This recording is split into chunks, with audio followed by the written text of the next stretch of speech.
hadis tersebut. Maknanya sia-sia. Susah ni nak dapat ni. Nak dapat ni kena istiqamah. Perlu pada masa istiqamah. Perlu pada masa. Bila mana istiqamah, kita tengok yang mana istiqamah tu betul-betul. Hak nak cepat, hak nak laju, tercicir dia. Dia akan cari bahtera lah. Yang istiqamah, dia bukan mengharapkan jawatan. Dia bukan mengharapkan mana-mana habuan dunia. Pasal dia buat kerana Allah. Kalau dapat dunia, tu kira bonus. Tapi kalau tak dapat, yang tunggu mereka di akhirat nanti ialah kemenangan di sisi Allah Subhanahu wa ta'ala. Yang pasti kena istiqamah. Jangan mudah terpedaya kita pada hari ini. Ramai dah yang terpedaya tu. Zaman hari ni ramai yang terpedaya. Kita hari ni keliru tak? Keliru kan? Keliru. Ada yang keliru sini. Keliru nak bagi sikit ni. Kalau nampak keliru, kena bagi sikit. Tapi ikut usrah kat mana-mana. Okey, tengok. Imam Ghazali wafat 505 Hijrah. Dalam ulasannya mengenai perkara sekutu, mengenai isyrakun, menerangkan bahawa sekutu pada amal yang menghilangkan pahala. Bahawa sekutu pada amal yang menghilangkan pahala ialah sekutu dengan perasaan riak. Sekutu dengan sebab kita riak, campur aduk. Kerana Allah ada, kerana benda lain pun ada. Adapun sekutu dengan yang lain tidaklah menghilangkan pahala sama sekali. Yang riak hilang pahala. Tapi kalau kita sekutu selain daripada riak, dia kata tidaklah menghilangkan sama sekali. Tidak menghilangkan pahala sama sekali. Hal ini samalah seperti urusan haji yang dikerjakan dengan maksud berniaga. Pergi haji lagi pada masa sama berniaga. Pergi haji kerana Allah kan. Tapi pada masa yang sama, sambil-sambil buat haji kerana Allah, pada masa yang sama juga dia berniaga. Boleh aja tu, tengok. Dan dengan urusan perang yang dimaksudkan untuk mempertahankan agama di samping mendapat rampasan harta benda. Dia pergi tadi berperang bukan semata-mata untuk mempertahankan agama, tetapi pada masa yang sama kalau menang dapat harta benda, dia pun nak juga.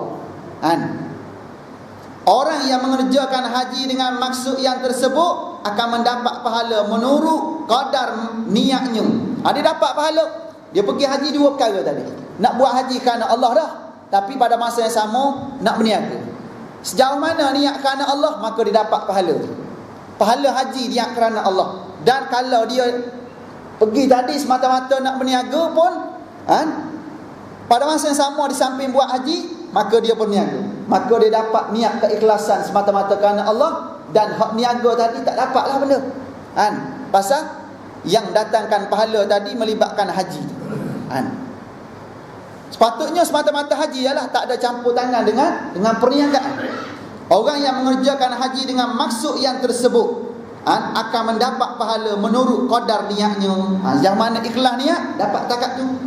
Manakala orang yang berperang itu pula akan mendapat pahalanya, walaupun akan berkurangan dari yang sepatutnya. Dia dapat pahala tapi kuranglah sikit. Pasal apa? Pasal dia ada niat nak benda, nak harta rampasan. Sepatutnya kalau pergi perang, jangan niat nak harta rampasan, barulah dia dapat benda. Dia dapat redha Allah Ta'ala. Dengan sendiri bila mana dapat kemenangan, harta rampasan dapat kot. Memang dapat kot. Sama juga hari ni. Kalau kita berjuang dalam jemaah Islam pada hari ni, carilah mana-mana pun. Tapi ingat, tidak ada jemaah lain. Bila mana kita dalam jemaah, tidak ada dua jemaah dalam jemaah. Tidak ada jemaah lain dalam jemaah tersebut. Kecuali nisbah pada kita hari ini, contohnya ada jemaah tabligh dengan cara dia. Lepas tu ada apa lagi? Ada NGO lain macam Al-Arkam dulu. Macam kita, ustaz-ustaz ni dia buat kerja macam mana? Bagi penyampaian di masjid seorang. Tabligh, dia pergi ketuk rumah-rumah. Kalau macam tu, jemaah macam tu tak apa berbilang-bilang. Maksud tak boleh berbilang-bilang jemaah ni, jemaah yang boleh menguasai di peringkat tertinggi atas dasar yang sama. Tu tak boleh berbilang-bilang jemaah. Contohnya jemaah ni dah dasarnya Quran dan sunnah. Tidak ada dasar yang lebih kuat kecuali dasar Quran dan sunnah. Maka tiba-tiba ada jemaah lain pula nak perjuangkan Islam dasarnya Quran sunnah juga. Haram jemaah kedua tu kita tubuh. Dan kita masuk jemaah yang kedua tu masuk dalam bab dosa-dosa besar. Awak hari ni ke arah tu ada juga sini. InsyaAllah bagus sini, sejuk hati saya. Kalau tak panas. Panas. Satu jemaah. Jangan duduk kalut ribut haru biru pula. Buat habis masuk buat lambat menang. Duk cerita benda-benda macam ni pula.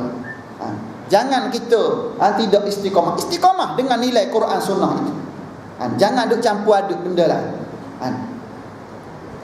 Maknanya kalau kita buat kerana Allah, dapatlah. Sama juga bila mana kita dalam jemaah, satu je kita kena buat. Kita buat kerana Islam. Kita buat kerana nak cari redha Allah. Bila mana buat macam tu, dunia tunduk pada kita. Tapi kalau kita buat kerana nak dapat putrajaya, kita buat kerana nak dapat jawatan, tak dapat jawatan, lompat tak? Lompat. Nampak tak keikhlasan tu? Keikhlasan dipertikai. Ni kita cerita keikhlasan malam ni. Bila mana ada dua niat. Niat kerana Allah nak berjuang Islam satu, tapi pada masa sama niat nak jawatan. Tiba-tiba tak dapat jawatan, lompat. Maka nampak keikhlasan ketika itu. Muyung lebihnya ketika itu bukan kerana Allah, tetapi niat kerana nak pegang jawatan. Nampak ni? Tu berlaku hari ni. Tukar warna dah. Dah tukar warna. Silap. Nilai keikhlasan dipertikai ketika itu. Zahir kita boleh petikai. Hakikat serah pada apa? Serah pada Allah. Moga-moga kita di sini terus istiqamah, insya-Allah. Mana dah? Hilang pula apa pula?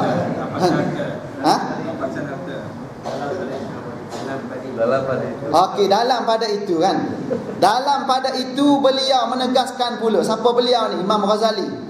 Dalam pada itu beliau menegaskan pula bahawa bagi menentukan berpahala atau tidak suatu amal yang disekutukan itu hendaklah diperhatikan kepada sebab-sebab yang menggerakkan amal, iaitu manakah di antara sebab-sebab itu yang lebih kuat.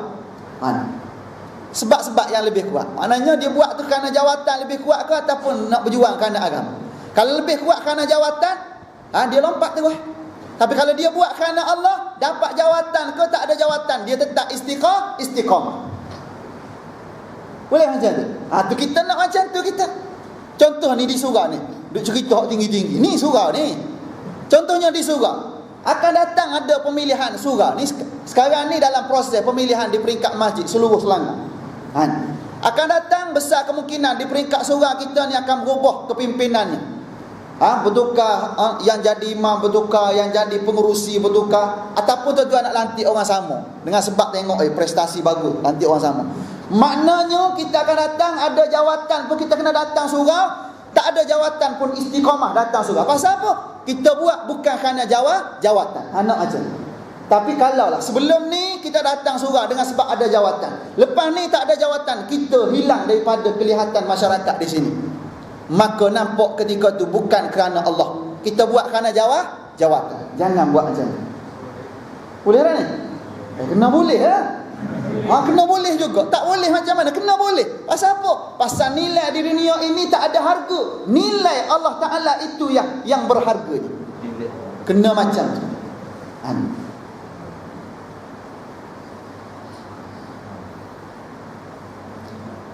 Iaitu manakah di antara sebab-sebab itu yang lebih kuat? Sebab apa? Jawatan ke? Habuan dunia ke lebih kuat? Ataupun Allah Ta'ala? Kalau Allah Ta'ala, dia berani mati kerana Allah. Dia berani habis harta kekayaan kerana Allah. Sebab tu Allah Ta'ala berjual beli dengan kita. Kata Allah, innallaha ashtara minal mu'minina anfusahum wa amwalahum bi anna lahumul jannah. Sesungguhnya Allah Subhanahu wa Ta'ala nak berjual beli dengan kita. Siapa? Orang-orang yang beriman, yang mewakafkan harta bendanya, tubuh badannya demi agama Allah Subhanahu wa Ta'ala. Harta benda dan tubuh badan untuk agama Allah Subhanahu wa taala. Berani mati, berani habis harta demi agama. Kata Allah, bi anna lahumul jannah. Kenapa? Kerana dia sanggup gadai apa saja demi Allah Subhanahu wa taala. Galang gantinya Allah Taala janjikan syurga kepada orang seumpama ini. Kita nak syurga, tuan-tuan. Kita mengharapkan redha Allah. Di sebalik redha Allah, di sana ada syurga. Di sebalik syurga itu ada zat Allah Subhanahu wa taala sebagai nikmat tertinggi kepada kita semua. Lepas tu betulkan niat kan. Kita tajdidkan niat masing-masing. Marilah ribut taufan macam mana, marilah sogokkan macam mana sekalipun. Dia kata kalau ustaz terima ni, ustaz tak payah ceramah dah lepas ni. Dia nak tutup mulut kita kan? Dia nak bayar kita dengan harga dunia. Ramai sahabat-sahabat kita mula disogok hari ni. Lebih lagi hok lantang-lantang. Dia kata ni boleh menyebabkan orang mudah terpaut hati. Lala sekali dia pergi jumpa, dia utus, dia hantar orang-orang tertentu, dia nak bayar kita nak bayar kita. Dia ingat kita ni harga ustaz cik ayam. Dia ingat kita ni cik ayam. Harga kita bukan 2.5 bilion. Harga kita bukan dengan harga-harga dunia. Harga kita bi anna lahumul jannah. Kita berani mati dengan sebab agama. Berani hilang segala-galanya demi agama Allah Subhanahu wa taala. Kenapa? Kerana kalau bukan mati kerana agama pun mati juga kan? Betul tak? Kalau bukan mati kerana agama pun kita tetap mati. Duduk atas tilam kat rumah pun mati. Kalau kita berjuang di jalan Allah Ta'ala pun tetap mati. Alangkah baiknya kita mati di jalan Allah Subhanahu wa ta'ala. Berani tak tu? Ustaz mati dululah kalau macam tu. Kita orang kat belakang boleh? Kena berani tuan-tuan. Kita tengok, adakah sebab agama atau sebab dunia atau sebab kedua-duanya sekali? Sebab agama ataupun sebab dunia ataupun kedua-duanya sekali?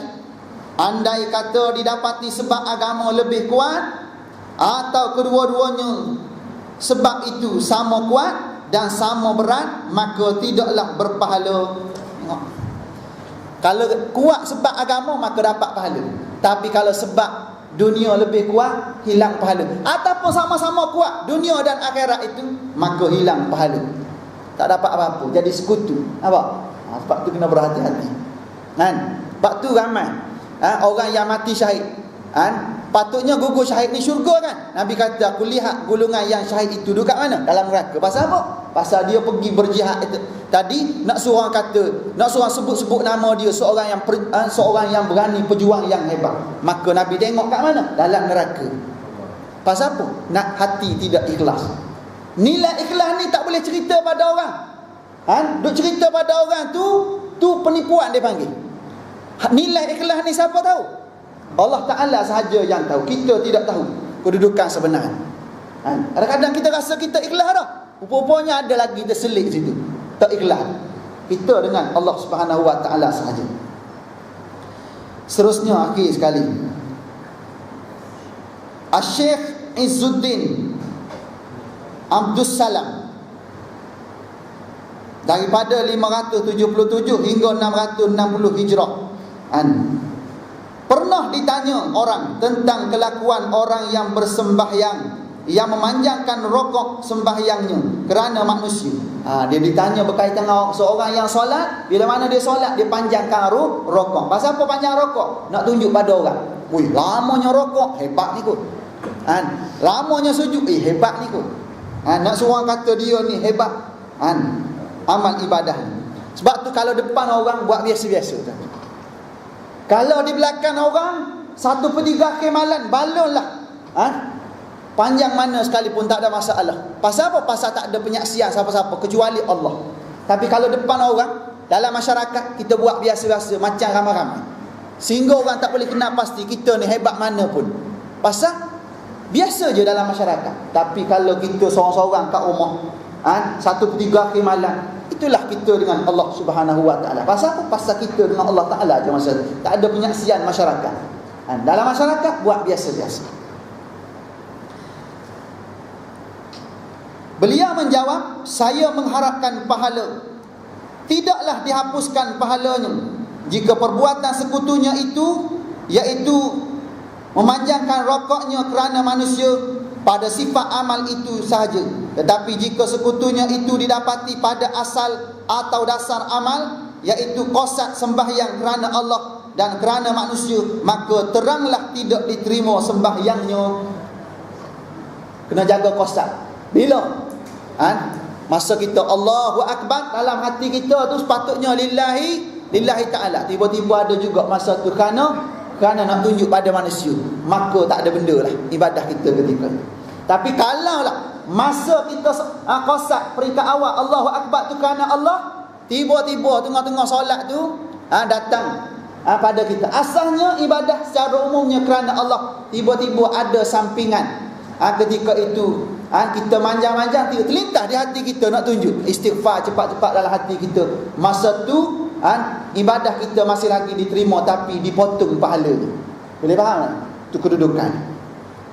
Okey, habis tu petunjuknya. Petunjuk apa ni? Petunjuk hadis. Lain kali cerita, tepat pukul 8.30 saya pun kena berhenti. Dia cukuplah sekadar tu tuan-tuan. Saya sakit tekak hari ni pasal ada satu lagi ni kena simpan. Simpan untuk apa ni perbincangan malam ni. Dia cukuplah sekadar tu berkaitan dengan nilai keikhlasan yang mesti ada pada kita semua, dan pastikan kita sunyi daripada penyakit riya. Kalau datang, cepat-cepat istighfar mohon pertolongan Allah Subhanahu wa taala. Kerana dengan sebab penyakit riya itu menjadikan amal ibadah kita sia-sia di sisi Allah Subhanahu wa taala. Jadi sekadar itulah tuan-tuan untuk malam ini yang mampu saya kongsikan. Moga-moga apa yang kita bincang ini memberi satu nilai tambah kepada kita semua, memberi satu kebaikan dan keberkatan kepada kita semua untuk menguruskan umur yang berbaki ini, insya-Allah. Di sekadar itu saja.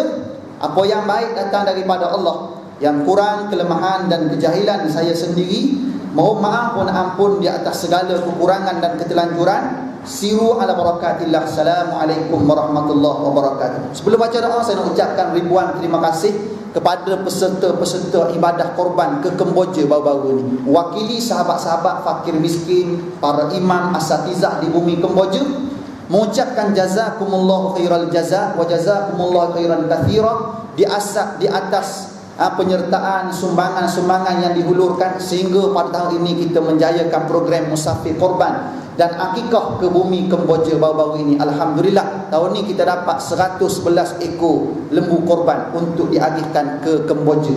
Alhamdulillah, kita selesaikan dalam tempoh 4 hari, masuk hari tasyrik, dan bakinya kita selesaikan berkaitan dengan akikah. Semuanya alhamdulillah selesai. Terima kasih kepada semua yang terlibat. Paling-paling tak ada mendoakan rombongan kita sehingga berjaya pada tahun ini. Alhamdulillah. Moga-moga ianya sebagai amal soleh kita semua, insya-Allah. A'udzubillahi minasyaitonirrajim. Bismillahirrahmanirrahim. Alhamdulillahirabbil alamin, wassalatu wassalamu ala rasulihil amin wa ala alihi wa sahbihi ajma'in. Allahumma faqqihna fid din wa 'allimna at-ta'wil wahdina siratal mustaqim. Siratal ladzina an'amta 'alaihim minan nabiyyin wasiddiqin wasyuhada'i wassalihin. Hasuna ulaika rafiqa ya arhamar rahimin. Sallallahu ala sayyidina Muhammad wa ala alihi washabbihi ajma'in. Walhamdulillahirabbil alamin. Qabbalalahu minkum.